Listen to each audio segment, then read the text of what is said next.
Hey everybody, welcome to the Firestone Files. I am Dr. Chris Firestone. Today I have for you the first in a three-part series answering the question, what is philosophy? That's coming at you today on the Firestone Files.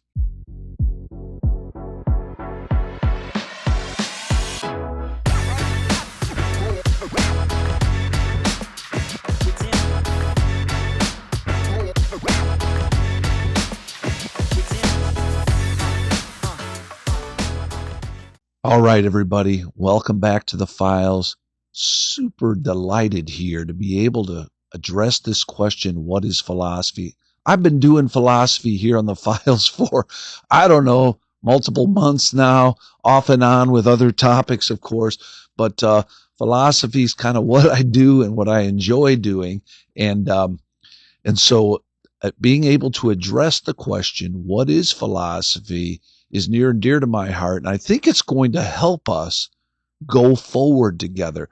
I am planning a deep dive into many philosophical topics in the coming year here. And so I'm kind of looking at this series, this tripartite series of three lectures as a ground clearing and a clarification and really setting the stage for the many lectures to follow this year. So if you're tracking with me, you're going to be able to see a development. I'll be referring back to these themes that we've discussed in these lectures many times in the coming year. And so if that interests you, you want to listen closely. What I have for you in these series of three lectures were three lectures I delivered, I don't remember, maybe 5 years ago. I've lost track of time on exactly when these were made, but my position on these issues hasn't changed. And so hopefully that's going to be super helpful to you. Now, in terms of today's lecture, the big takeaway here is the definition of philosophy itself. We're going to explore a variety of definitions that have been given through the ages.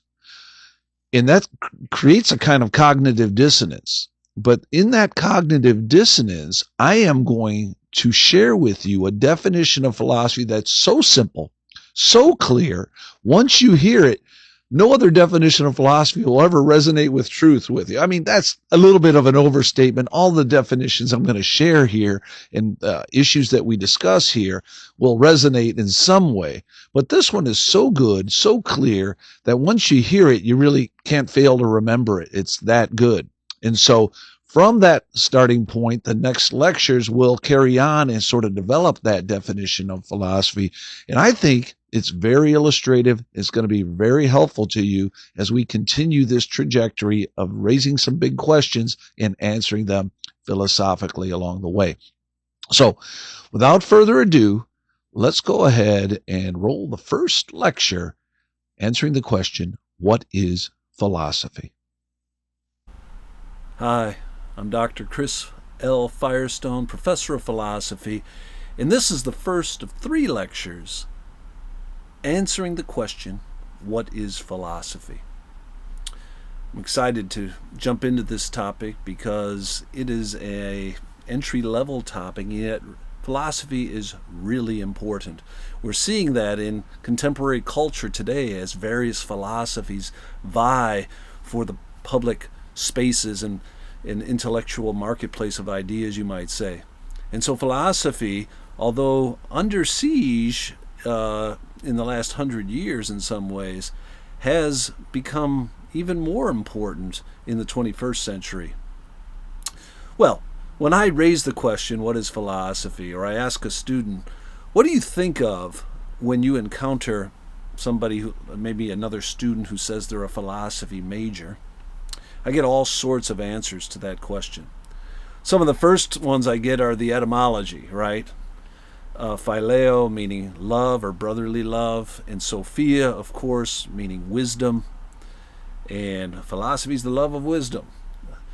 Well, that's the sort of dictionary answers. Like when you look up philosophy, you get certain terms, you get certain definitions. This goes back in a circle.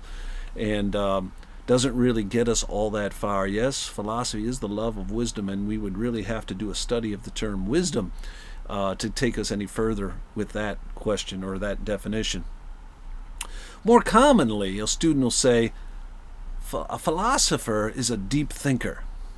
I get that a lot in classes. Philosophy involves deep thinking, and certainly does involve deep thinking. I know in writing a number of my books, it's taken what I thought was going to take months, ended up taking years, and it's about writing and rewriting. It's about conversing and arguing, and then recomputing and reformulating your arguments and so forth.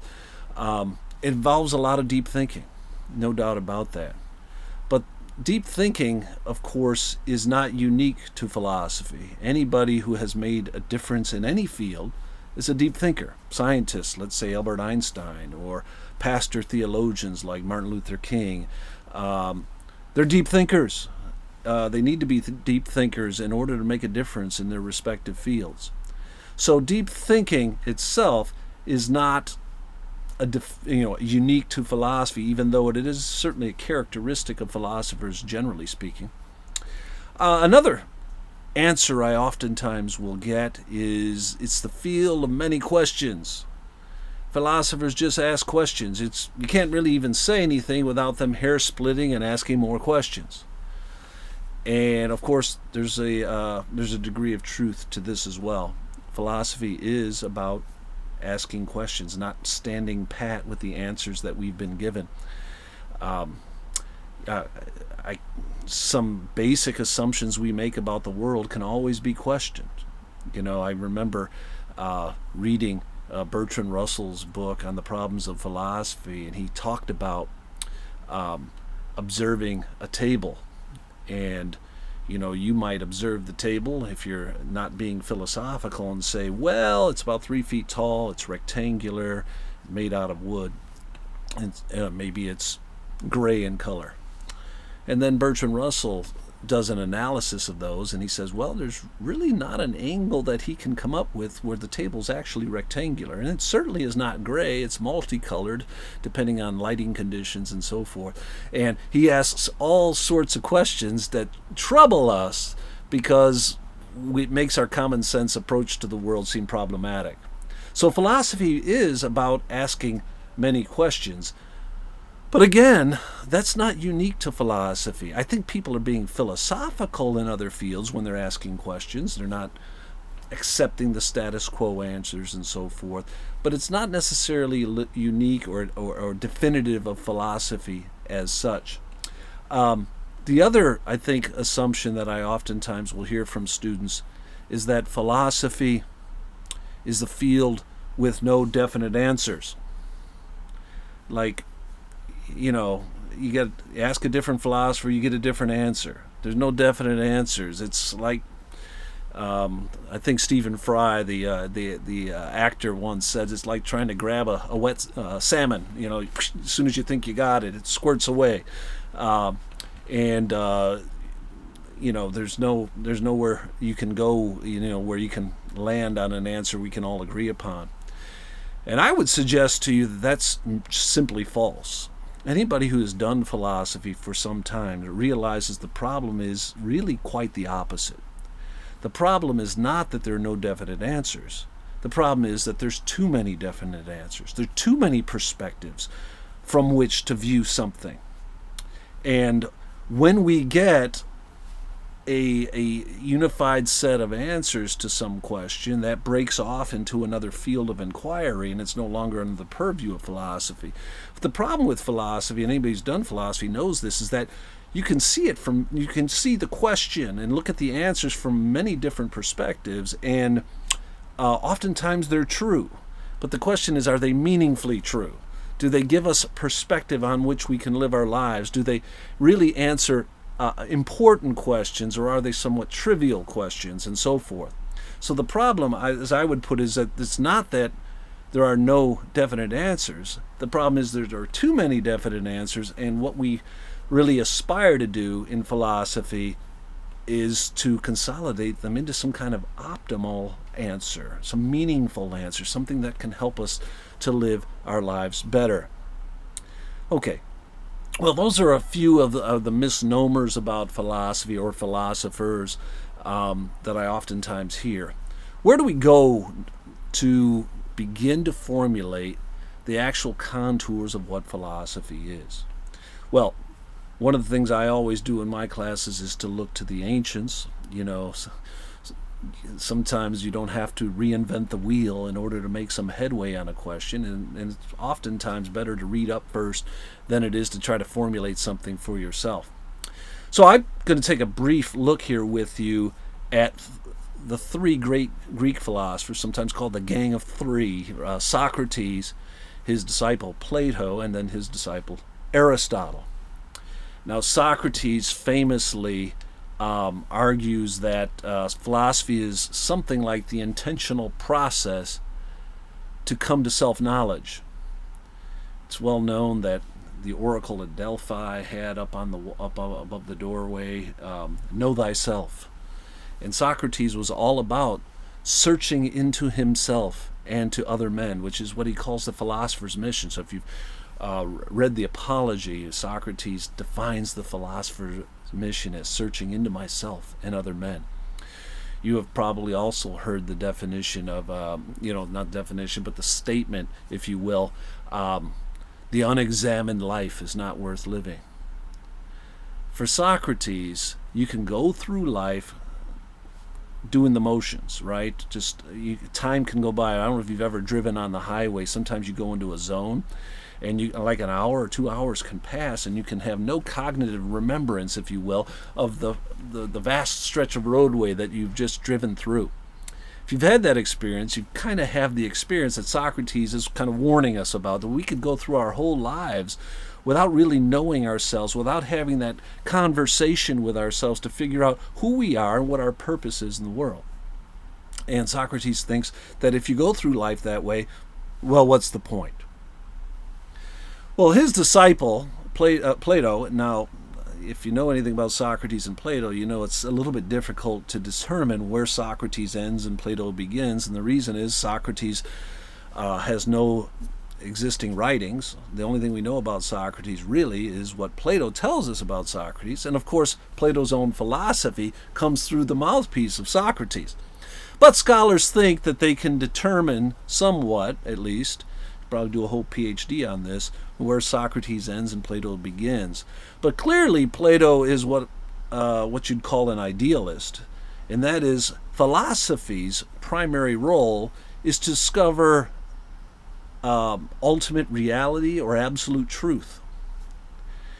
The Greeks were very much aware, this goes all the way back to pre-Socratics like Heraclitus, for example, that what's here today is gone tomorrow. And Heraclitus was famous for saying, you can't step into the same river twice. And all of the Greeks had a heightened sense of awareness that a major question of philosophy is what is permanent. When all else fades away, and things will fade away, what remains? What is fundamental? What is simple? What is basic to the universe? And Plato, of course, lands on the notion of the universal realm of forms, where ideas are ultimately real, and so forth. My point isn't necessarily to land with Plato or to talk about his metaphysics, but my point is to talk about the nature of philosophy. For Plato, philosophy is all about trying to figure out what is permanent, what remains when all else fades away, and he thinks that's a primary task of philosophy. And of course that resonates throughout the history of philosophy, throughout the whole period with metaphysics, his first philosophy. His disciple Aristotle comes along and says, no, philosophy is really about moving from that state of wonder and the recognition of ignorance, which is something that Socrates and Plato had taught to Aristotle, moving from that recognition of ignorance to find out the basic principles on which the universe is governed. And so it's moving from a state of ignorance to a state of knowledge, if you will. So he's oftentimes thought of as the first scientist in the ancient Greek world. So here, very early on, in the earliest stages of the birth of the university and the birth of philosophy in the Western intellectual tradition, we have three different takes Who am I, or what is my purpose in the world, is a fundamental task of philosophy for Socrates. What is the nature of ultimate reality, which is a definition of what you might call metaphysics, is the nature or the fundamental task of philosophy. Or it's finding its fundamental causes or principles, that those things on which the universe is based and that kind of govern the happenings in the universe. And so we have these general approaches to the nature of philosophy that emerged from the ancient world. Well, if we fast forward that, let's say, to the 20th century, 21st century, we get some different perspectives on philosophy, and part of that has to do with all that intervening period. And philosophy, in attempting to address these questions, actually does solve some of these problems and breaks off into other disciplines. So when the university was born and Christianity comes on the scene, philosophy begins to separate into other fields, and by the 19th and 20th centuries we have a different situation for philosophy. So what I want to do here in this introductory video is kind of bookend philosophy, and then in the next lecture we will look at some of the specific historical understandings of philosophy with an attempt to land on a definition of philosophy, and then we'll look at some of its specific parts of philosophy today. So let's fast forward for a moment. We'll bookend our historical analysis, and we'll go back to it in Lecture 2 and then try to wrap things up in Lecture 3. We have different understanding, different definitions of philosophy. One of the definitions that I remember is Henry Sedgwick from Cambridge University. He says that a philosopher's task is to coordinate the most important general notions and fundamental principles of the various sciences. You see, by the time we get to the 20th century, philosophy is broken into a whole set of other fields. And so we see, in the late, let's say, 16th, 17th century, we have basically philosophy, theology, medicine. That's pretty much the university. But by the time we get to the 17th, 18th, 19th centuries, philosophy is broken into a variety of sciences, from mathematics, to chemistry, to psychology, and to other fields. And by the time we get to the 20th century, Henry Sedgwick says, look, philosophy has, in a sense, morphed or broken into a variety of different fields, and those fields are now sort of self-sustaining. And the philosopher's job is something like a referee today.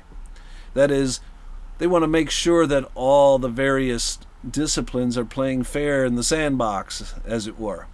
And so philosophy's main role in the 20th, 21st centuries will be kind of like a referee in a game. He's not really participating per se, but he's making sure that they're grounded, they're playing by the rules, they're not incoherent one with another, and so forth. And so that's Sedgwick's definition of philosophy. That's been a fairly influential take on philosophy as we move into the 21st century. We'll talk about that in the next lecture, but it really is part of the beginning of the end of philosophy's self-conception by the time we get to the 21st century. Another person that comes to my mind is Paul Tillich. Paul Tillich says that philosophy is that cognitive approach to reality in which reality as such is its object. And I think of that, man, that's hard for me to get in my mind, but I think what Paul Tillich wants to say is that there is a deep irony to philosophy. And when we study philosophers, we recognize this irony, and that is this, that philosophy studies the nature of reality, but it is immersed in it, that reason itself, that the mind are immersed in it. It's like we're trying to analyze water while we're swimming in it like a fish. And what is the nature of reason? What is the nature of reality when reality as such is the object? And so we're trying to do this cognitive sort of life of the mind sort of approach in philosophy to answering some of the big questions. And yet the mind itself is part of the study. And so that's an interesting, I think, kind of irony and a deep insight by Paul Tillich.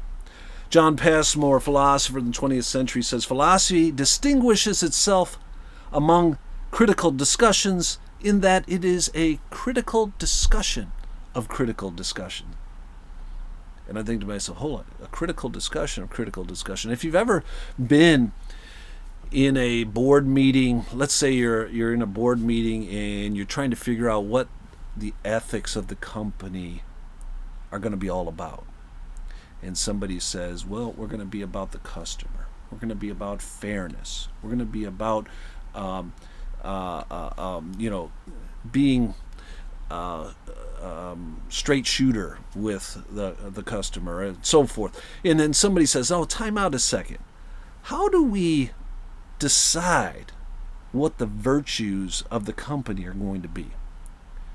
Well, now you're having a critical discussion of the critical discussion. Same thing happens in athletics when coaches say, what's our team going to do? Well, we're about courage, or we're about winning, or we're about, overcoming obstacles, or we're about, and it just goes on and on and on. And then you have to land on one or two or three of them that are going to define what the team is all about.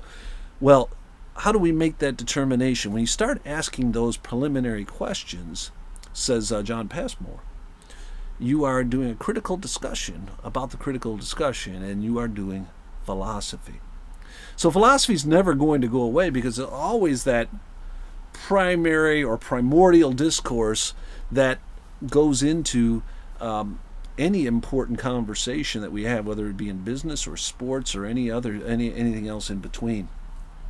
A philosopher named Harold Netlin, his philosopher of religion, says that philosophy is the systematic, rational, critical assessment of basic human beliefs and desires that perennially occur in human cultures.